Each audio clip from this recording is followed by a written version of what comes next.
All right, let's look at part 3 of DBCC CHECKTABLE. When to consider CHECKTABLE. For the most part, we should always be running DBCC CheckDB. We should be verifying the integrity on our database. It is pretty scary how infrequent this is, but one of the things to make sure of is to run this very frequently because how much will it cost you to lose data? And I mean any data, right? Let's suppose that even if only 10% of your clients are very high priority clients, what if the data that you lose is one of those high priority clients? So that's a really big question. If you can't face any lawsuit at all, then this needs to be run frequently to make sure that your backups, that everything in your environment is valid. Because there's nothing worse than, let's say, DBCC failing, CheckDB failing, and finding out that the last 10 backups you have also been failing as well, or the last 10 backups, are being backing up a corrupted database. Okay. Some situations, however, do call for a more drilled down approach. What do I mean by that? There have been several times I've seen where CheckDB will just keep running and running and running and running, even though it's on a very small database, even though the server has a lot of resources.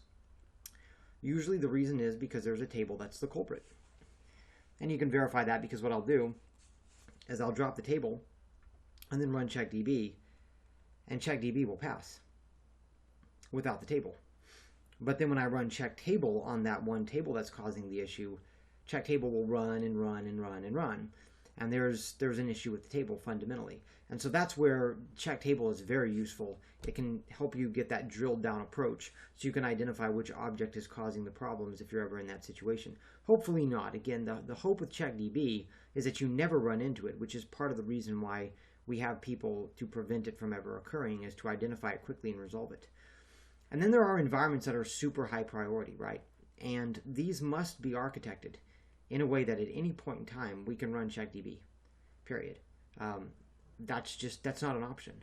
If it would cost you billions of dollars to lose money on one client, then you cannot take the risk at all, and you have to build an environment that allows for that contingency, or at least reduces the risk. And think about it from a legal perspective. Imagine going to court and the court says, so you only had one active instance of this server and you just hoped everything failed over, but yet you knew that you were storing information for someone who had billions and billions of dollars.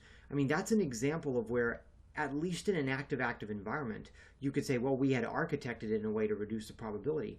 But if we don't have that type of environment up and running, I mean, it could be a pretty huge lawsuit.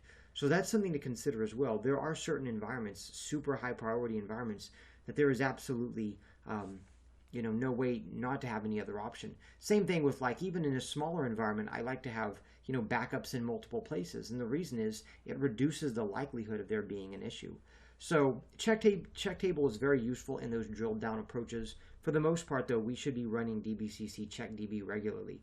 Make sure, and you can look in the error log if there's been any CheckDB run recently, but make sure that you see some frequent checks, because if not, there's a possibility that a database is corrupt, and that you may, when you go back and look at the history, that there are database backups that you have that are also have been preserving a corrupt database too.